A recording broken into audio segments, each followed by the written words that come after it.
तो सबसे पहले बात राजधानी की होगी और किसानों की होगी। बाढ़ से बर्बाद हुई फसल का आज मुआवजा मिलेगा। सीएम शिवराज सिंह चौहान सुबह 11:30 बजे राशि को ट्रांसफर करेंगे। किसानों से वर्चुअल संवाद भी सीएम शिवराज सिंह चौहान करेंगे। तो बाढ़ से जो फसल आपकी बर्बाद हो गई है उसी का मुआवजा आज मध्य प्रदेश के मुख्यमंत्री शिवराज सिंह चौहान देंगे। 11:30 बजे, टाइम नोट कर लीजिए, 11:30 बजे ये राशि आपके अकाउंट में ट्रांसफर हो जाएगी। किसानों से वर्चुअल संवाद भी करेंगे सीएम शिवराज सिंह चौहान। बड़ी खबर इस बीच राजधानी से ये खबर है, सीएम शिवराज सिंह चौहान 11:30 पर राशि ट्रांसफर करेंगे और साथ ही साथ किसानों से वर्चुअल संवाद करेंगे और किसान अपनी समस्या को सीएम तक पहुंचाएं, ये उनकी कोशिश होनी चाहिए। सीधी सीधी बात रखें।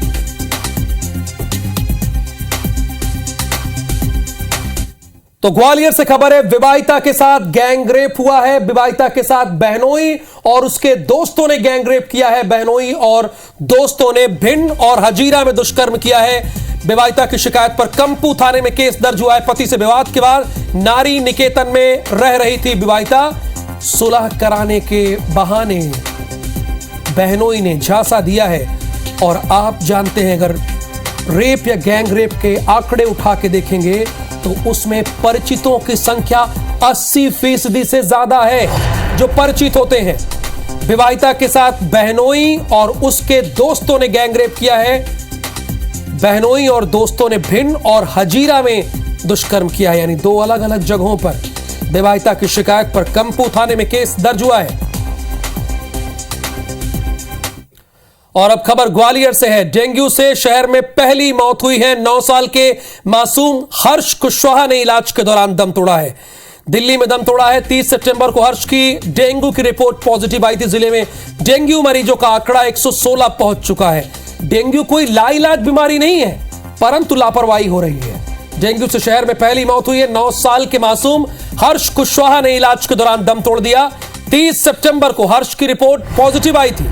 उसके बाद दिल्ली शिफ्ट किया गया। जिले में डेंगू मरीजों का आंकड़ा 116 पहुंच चुका है। ये बड़ी अहम खबर है। ग्वालियर के बदनापुरा और रेशमपुरा में चाइल्ड ट्रैफिकिंग का खुलासा हुआ है। 3 लड़कियों की बरामदगी के बाद पुलिस की पूछताछ में कई खुलासे हो रहे हैं। तीनों लड़कियों को बाल कल्याण समिति और चाइल्ड हेल्पलाइन सेंटर सौंपा गया है। साथ ही पुलिस सोम धनावत और युवराज नाम के आरोपियों को गिरफ्तार करके पूछताछ कर रही है। 20 महिला पुलिस अधिकारी के साथ 50 पुलिस अधिकारियों की एक टीम बनाई है, एसपी साहब ने बनाई है। एसआईटी के साथ मिलकर ये लोग जांच करेंगे। पुलिस पूरे गांव में मौजूद लोगों की डिटेल खंगालकर काउंटिंग कर रही है। चूंकि आपको ये आंकड़ा दे दें कि कई बच्चों के फर्जी जन्म प्रमाण पत्र मिले हैं। क्या मिले हैं? फर्जी जन्म प्रमाण पत्र 1, आधार कार्ड फर्जी 2, उम्र संबंधी विभिन्न फर्जी दस्तावेज मिले हैं, जिसकी पुलिस तस्दीक करा रही है। आपको बता दें कि बदनापुरा और रेशमपुरा गांव मानव तस्करी और देह व्यापार के लिए लड़कियों की खरीद फरोख्त के लिए पहले से ही बदनाम है। कई बार यहां नाबालिग लड़कियां मिली हैं। इनके खिलाफ पुलिस ने ऑपरेशन शक्ति चलाया है। ऑपरेशन शक्ति। 3 बच्चियां बरामद हुई हैं जिनके बारे में कुछ भी ये पता नहीं चल पा रहा है माता पिता कौन है फिलहाल, और इनके कागज भी हमें नहीं मिल रहे हैं। इसमें महिला थाने में मानव दुर्व्यवहार अधिनियम और भारतीय दंड विधान के तहत प्रकरण पंजीबद्ध किया गया है। साथ ही तलाशी के दौरान कई सारे ऐसे प्रपत्र मिले हैं जो प्रथम दृष्टया ही फर्जी प्रतीत हो रहे हैं। तो हमारे संवाददाता इस खबर पर विस्तार से आपको जानकारी देने के लिए लाइव जुड़ गए हैं, जिन्हें आप देख रहे हैं। महेंद्र, जरा बताइए कि 50 लोगों की टीम गठित की गई है, जिसमें 20 महिला पुलिस की अधिकारी हैं और 20-30 पुरुष भी हैं। जरा बताइए कि कैसे ये जानकारी हुई, पुलिस कैसे यहां तक पहुंची, पूरी डिटेल दीजिए हमारे दर्शकों को। जी, विस्तार से मैं बताता हूँ कि इस तरह से क्राइम ब्रांच पुलिस को लगातार सूचना चाइल्ड ट्रैफिकिंग की गई थी, जिसे लेकर एक बड़ी कार्रवाई, कई सालों बाद एक बड़ी कार्रवाई पुलिस ने यहाँ पे की है और काफी सारे जो जवान के अधिकारी के करीब 100-150 के करीब पुलिस बल के साथ यहाँ पर पुलिस अधिकारी घटनापुरा में है। घटनापुरा में सुबह 3 बजे कार्रवाई योजना में रेड की और पर दूसरे घर से सभी घरों की तरह जांच पड़ताल खुलासा देने पर करीब 6 बच्चियां बरामद हुई थी। 2 बच्चों को और 3 लोगों को, एक महिला को लेकर पुलिस थाने पहुंची थी, जहां पर उनसे पूछताछ की गई तो उन्होंने 3 बच्चों के दस्तावेज उपलब्ध करा दी जो कि उनकी बेटियां थी, लेकिन 3 के जो दूसरे वो वहाँ उपलब्ध करा सके, जिसमें 2 युवक दुष्कर्म बनावट और युवराज, जिनके जैसे ये 2-3 बच्चे बरामद हुए, वहाँ पुख्ता दस्तावेज पुलिस के सामने प्रस्तुत नहीं कर सके और साबित नहीं कर सके कि उनकी बेटियां हैं। लेकिन जब पुलिस ने CWC के माध्यम से जब बच्चियों से बातचीत की है तो उन्होंने बताया कि एक नागपुर की और एक महाराष्ट्र की रहने वाली है, तीसरी जो बच्ची छोटी है वो अपने बारे में बता नहीं पा रही, वो कहाँ की रहने वाली है और कहाँ से वो लेकर आए थे, जिससे साफ जाहिर होता है कि कहीं ना कहीं ये वुमेन ट्रैफिकिंग और चाइल्ड ट्रैफिकिंग और इसमें सामने बात आई है। तो पुलिस भी सत्ते में आई और उनको जो युवक है उनसे लगातार पूछताछ कर रही। साथ ही एसपी साकिब ने SIT टीम की टीम गठित की है, जिसमें 2 दिन तक लगातार उसी बदनापुरा रेशमपुरा में लोगों की काउंटिंग करेगी और लोगों से उनके दस्तावेज मांगेगी और जो उनकी पहचान है उनको उजागर करने के बाद उनको दस्तावेज को अपने पास महसूस रखेगी, जिसकी भविष्य में अगर कोई बच्ची या कोई महिला आती है तो उसमें उसकी जानकारी उनको मदद मिल सके। शुक्रिया महेंद्र इस पूरी जानकारी के लिए। तो महेंद्र ने आपको बहुत ही इंपॉर्टेंट अपडेट दी। उन्होंने बताया कि कई महिलाओं ने ये बता ही नहीं पाया कि उनकी बेटियां हैं और जो कागज दिखाया वो फर्जी थे, इसीलिए कार्रवाई की गई। मुरैना डकैत की मारपीट से ग्रामीणों में दहशत है। ग्रामीणों ने पहाड़गढ़ थाने का घेराव किया। डकैत गुड्डा गुर्जर गिरोह पर मारपीट के ग्रामीण आरोप लगा रहे हैं। गांव में मारपीट कर इसने 25,000 का टेरर टैक्स मांगा है। क्या मुरैना में अभी भी टेरर टैक्स देना पड़ रहा है? यह सवाल बड़ा है। मुरैना में आप फिल्मों में सुनते थे, कहानियों में सुनते थे, लेकिन हकीकत क्या है? हकीकत IBC 24 आपको इस गुड मॉर्निंग मध्य प्रदेश के बुलेटिन में बता रहा है कि अभी भी आपको टेरर टैक्स देना पड़ रहा है। Terror tax. डकैत की मारपीट से ग्रामीणों में दहशत है। ग्रामीणों ने पहाड़गढ़ थाने का घेराव किया है। चूंकि ग्रामीणों के पास कोई ऑप्शन नहीं था, इसलिए उन्होंने थाने का घेराव किया है। डकैत गुड्डा गुर्जर की गिरोह पर मारपीट के ग्रामीण आरोप लगा रहे हैं। गांव में मारपीट करके 25,000 रुपए का टेरर टैक्स मांगा है। सत्येंद्र फोन लाइन पे है। जरा सत्येंद्र ये बताइए, मुरैना में लॉ एंड ऑर्डर नाम की कोई चीज नहीं है क्या? थाने में जाकर घेराव करना पड़ रहा है ग्रामीणों को, और ये कौन सा गुंडा है जो टेरर टैक्स मांग रहा है? बिल्कुल, लगातार देखा जाए तो गुड्डा गुर्जर जो एक भैंस चोर था, लेकिन आज वो 60,000 रुपए का इनामी डकैत बन चुका है। पुलिस अधीक्षक लगातार दावे करती है कि वो जो डकैत है उसके साथ शॉर्ट एनकाउंटर होती है, उसका कोई साथी नहीं रहता है, लेकिन उसके बावजूद देखा जाता है कि उसकी गैंग लगातार बढ़ती जा रही है। आज भी जो ग्रामीणों ने जिस तरीके से बताया है कि वो 6 साथियों के साथ आया और उसने मारपीट की और फायरिंग भी की है और 25,000 रुपए का टेरर टैक्स मांगा है।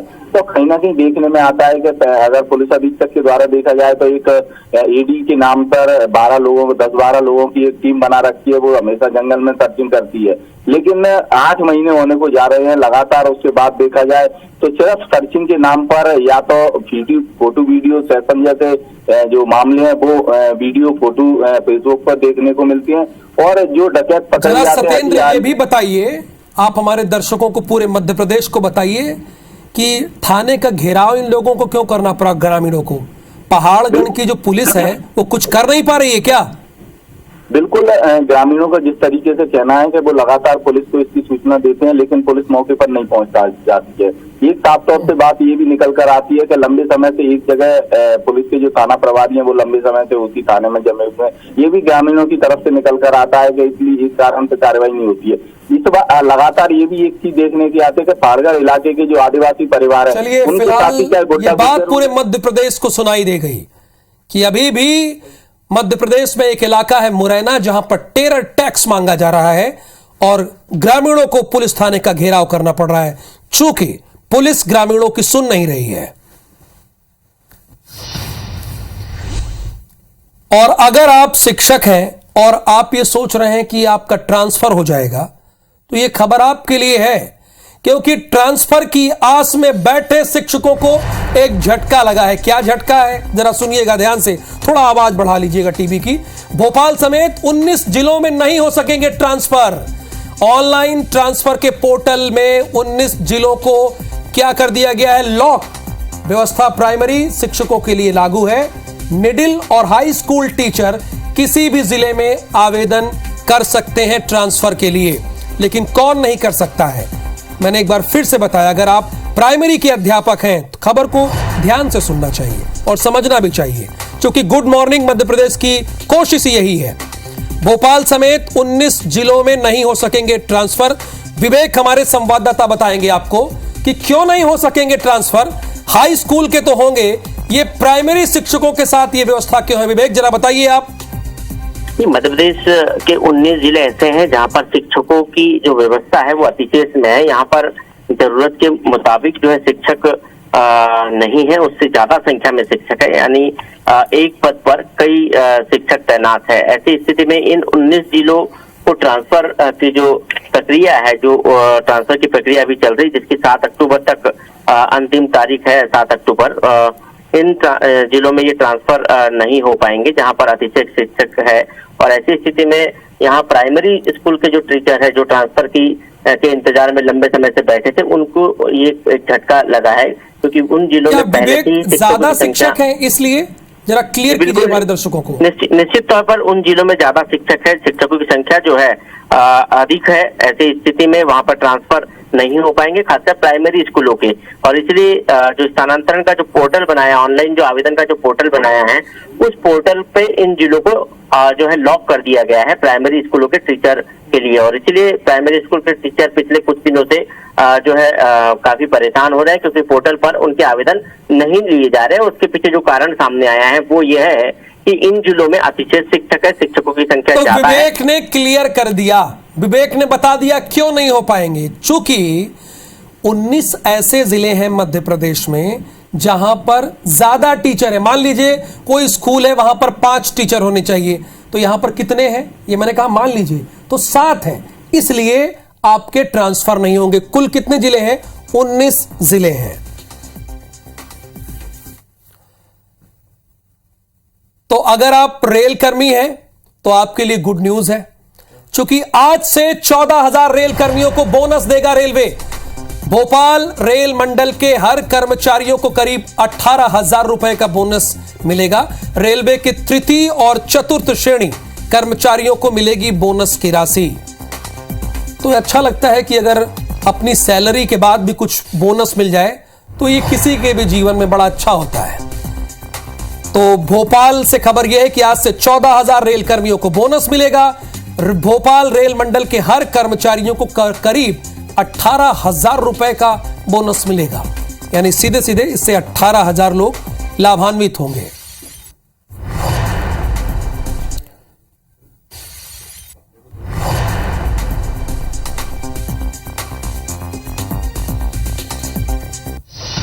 तो अगली खबर भी भोपाल से ही है। महाकाल लोक के लोकार्पण की तैयारियां तेज हो गई है। 11 अक्टूबर को देश के प्रधानमंत्री नरेंद्र मोदी यहां पर आ रहे हैं। सीएम शिवराज सिंह चौहान आज तैयारियों की समीक्षा करेंगे। वर्चुअली बैठक को संबोधित करेंगे सीएम शिवराज सिंह चौहान। वर्चुअल बैठक में सीएम उज्जैन प्रशासन से चर्चा करेंगे कि आपका काम कितना पहुंचा, कहां तक पहुंचा। मैंने जैसा कि बताया आपको, 11 अक्टूबर को देश के प्रधानमंत्री नरेंद्र मोदी महाकाल लोक का लोकार्पण करने के लिए आ रहे हैं। और इसके पहले कैबिनेट की बैठक उज्जैन में हुई, जहां पर महाकाल सरकार ही कैबिनेट की बैठक में अध्यक्ष थे।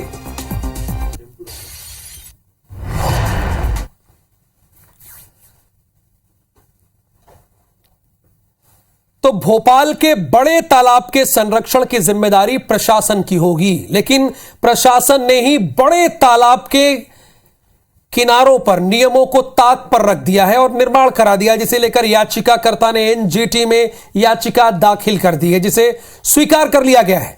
मामले की सुनवाई 10 अक्टूबर को होगी। याचिका में तालाब में फ्लोटिंग रेस्टोरेंट और अब तक किए गए अवैध निर्माणों को लेकर कहा गया है कि केंद्र सरकार वेटलैंड रूल 2017 को लागू किया है। इसके तहत बड़े तालाब के 50 मीटर तक किसी भी प्रकार का निर्माण नहीं किया जा सकता, लेकिन नियमों को ताक पर रख दिया गया। देखिए, ध्यान दीजिएगा, नियमों को ताक पर रखा है प्रशासन ने, जिला प्रशासन ने, नगर निगम, वेटलैंड अथॉरिटी और पर्यावरण विभाग ने तालाब में बड़े निर्माण को स्वीकृति दे दी है। कुछ निर्माणों की तो नियम विरुद्ध अनुमतियां तक जारी कर दी गई हैं। नियम विरुद्ध निर्माणों की बात की जाए तो 34 वर्ग किलोमीटर परिधि में फैले तालाब के चारों ओर सैकड़ों निर्माण मौजूद हैं, जिनके जिम्मेदार संबंधित विभागों के अधिकारी। देखिए, शिवराज सिंह चौहान की मंशा क्या है? Zero tolerance. किस पर? भ्रष्टाचार पर जीरो टॉलरेंस। और हो क्या रहा है? यह खबर आपके सामने है, हकीकत आपके सामने है कि जिला प्रशासन और अधिकारी क्या कर रहे हैं। हालांकि शिवराज सिंह चौहान की मंशा एकदम साफ है, भ्रष्टाचार पर जीरो टॉलरेंस। जिस तरीके से अवैध निर्माण और अवैध कॉलोनियों का और रोडों को तालाब के कहीं ना कहीं किनारे से लगाया जा रहा है, भर्ती की जा रही है, कहीं ना कहीं जो है अगर ये चीज़ें चलती रही, जारी रही, तो कहीं ना कहीं वेटलैंड का दर्जा हमारे भोपाल से छिन जाएगा, जो कि ठीक नहीं रहेगा। इस चीज़ को लेकर के याचिका लगाई गई। मध्य प्रदेश सरकार ने गांधी जयंती पर सैकड़ों कैदियों को रिहा किया। दरअसल प्रदेश सरकार ने स्वतंत्रता दिवस और गणतंत्र दिवस के अलावा गांधी जयंती पर भी कैदियों की रिहाई का निर्णय लिया था। इसी के तहत सरकार ने उन कैदियों को रिहा करने का फैसला लिया जिन्होंने 14 साल की अपनी सजा पूरी कर ली थी और 6 साल की सजा की माफी भी सरकार ने दे दी थी। ध्यान दीजिएगा, 14 साल की सजा पूरी और सरकार ने माफी की सजा मान ली थी। प्रदेश की जेलों से कुल 638 कैदियों को माला पहनाकर रिहा किया गया। भोपाल की बात करें तो जेल प्रशासन ने 95 कैदियों को रिहा किया है।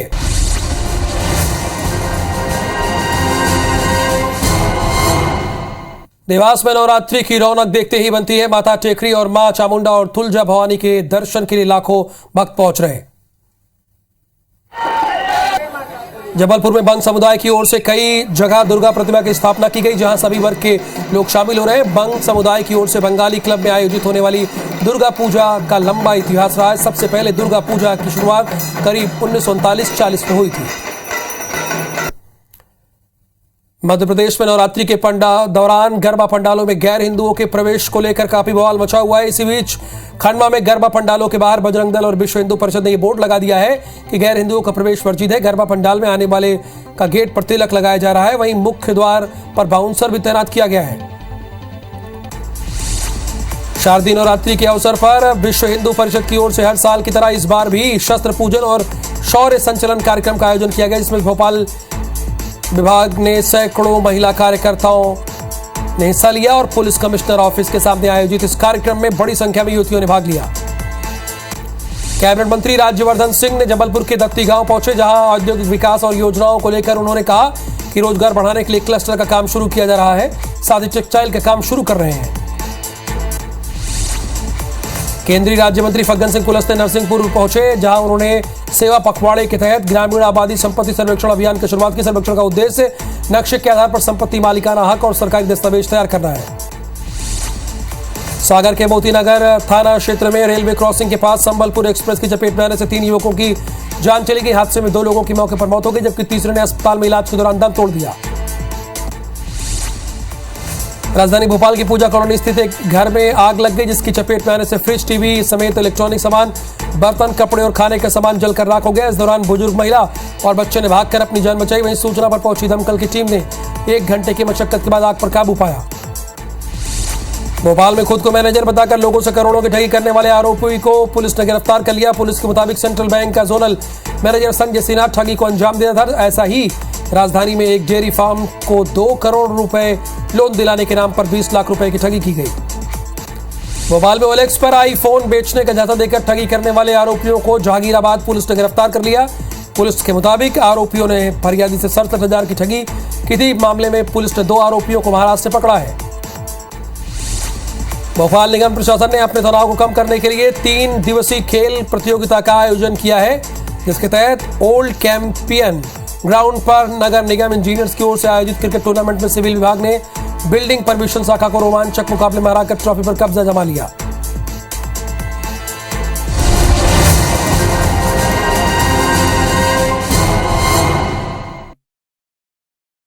और गुड मॉर्निंग मध्य प्रदेश के इस बुलेटिन में आज के लिए बस इतना ही। मुझे दीजिए अनुमति।